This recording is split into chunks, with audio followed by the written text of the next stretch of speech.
Hey y'all, we're in the studio today with Erin from the American Pie Company, who is another American living in Denmark. And while we know that she's really good at bringing American things to Danes that they like, there's a lot of things that us non-Danes do that Danes find weird. And we're going to talk about those today.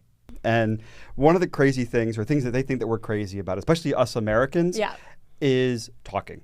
And how much we talk, how loud we talk. I actually had in my office, we moved to like new offices a few years ago, and my boss refused to have an office next to mine because he said I was too loud.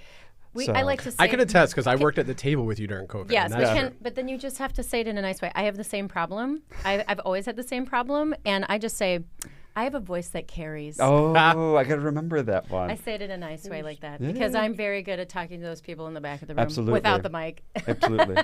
So, and that, loud talkers is just like, because you're excited. It's enthusiasm. Of course. I bring the energy every time. Yes. Yeah, you do. I do.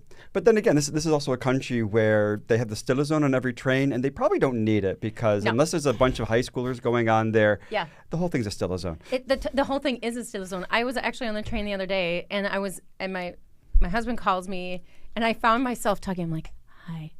And he's like, hi. Are you in a class? Are you teaching class? I'm like, no, I'm on the train. And he's like, why are you not just talking to him? I'm like, I don't know. Everybody else is so quiet. And he's like, because he thought I was in the quiet zone. And when I go in the quiet zone, people are just doing the same thing that they're doing in the other zone. The quiet zone gets really like militantly like rigid though, because if you forget to turn off even the buzzer on your phone, and people have no problem yelling at you because they're in the Stille Zone. Yes, they feel empowered. Yes, they feel empowered. Yes, yeah, but it's called autoritetstro. And I think it extends a little bit beyond even just the loudness, because I feel like it's also just sort of those other things like smiling, sometimes even like talking to somebody's child. I found myself doing that, and then somebody told me that was really weird, like, like hi, like waving to somebody's kid. Yeah, you're like the creepy guy and on the train. And somebody's like, that drunk? You shouldn't do that. Yeah. And I was like, oh, okay, because it's pretty common to do in the U.S. You see a wave to the kid, baby. Yeah, or the kid starts looking at you. You mean acknowledge each other? Right. And say good morning? And I hear that's more of a Copenhagen thing. I know your husband's from North Jylland, so maybe it's kind of... I mean, when you walk by somebody in the morning on the street, and you're the only two, clearly, just smile. Just say hi. Just say it. It's okay. Nothing's going to happen. In fact, everybody's going to have a better day. Yeah. Right? Yeah, it'll brighten it up. But there is an actual word for that. I just said it. Autoritetstro. So that means authority true. True to authority. Yes. And that is a thing, that's actually a saying in Denmark that people are. And there are certain Danes out there that are really true to authority, and they take it very seriously. And that could be just like the little old lady on your street or in your upgang, in your stairwell, or, and they really want to tell you what the rules are.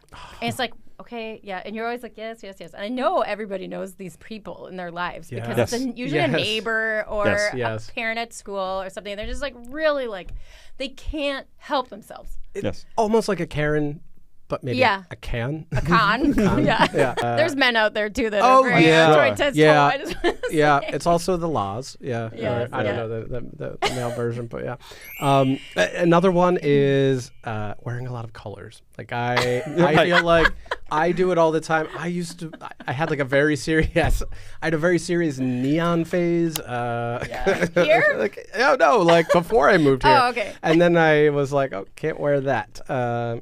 I mean, I like the clean, simple, minimalist wardrobe, but I do like a little color.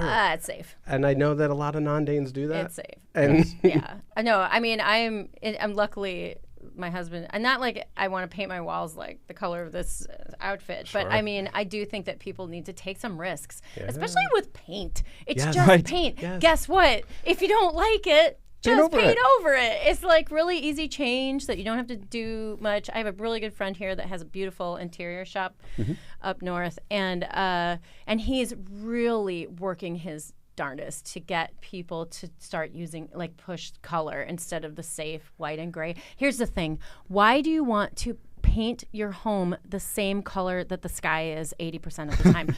Why?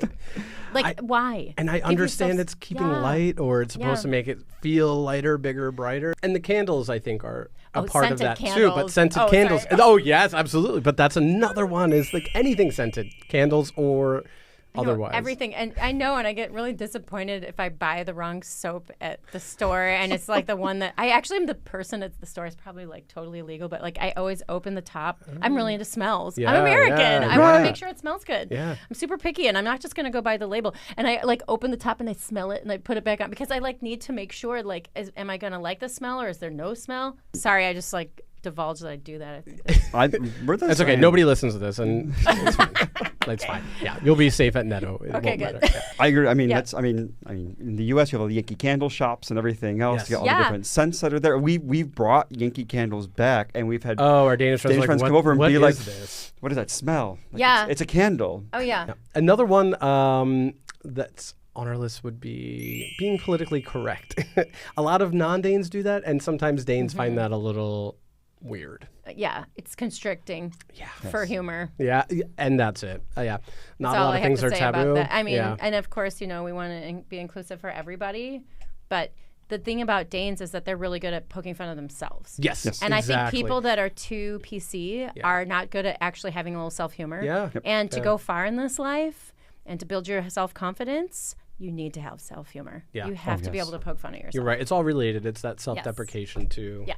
And also maybe because Sweden is so PC that it's just such a turnoff to. Oh my God! It's so funny. Like Danes are like the hippie Sweden stepchild of Sweden. It. Yeah, no, but Sweden is like so square. Danes are like the loosey-goosey ones about like nudity and freedom, and Swedes are like a little more buttoned up and proper. Very buttoned up. Bless their hearts.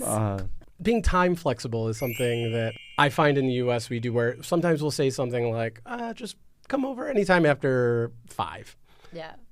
And that can be very weird, strange, and confusing, almost angering. Anytime after 5, they'll come at They're 5:02. What do you mean? What do you mean? They wait. In fact, they are there at 5, but they're just waiting outside to wait till it's past 5. There are many times after 5. I need you to tell me which one. Yeah, exactly. No, people like to be punctual, and my husband is one of like and he's pretty loosey-goosey. But when we're supposed to be somewhere, it makes him nuts. Yes. If we are just 10 minutes late, I'm like, dude, I'll just write them and tell them we're on our way. It's okay. Like, he really hates being late. Yeah. Yeah, and sometimes you are. That's just how it is. You do your best. It's always good to just let people know. But that's true. Yeah. That's true. Danes are quite punctual. Yes. And there's a lot of things that foreigners in Denmark do a little weird that Danes do every summer.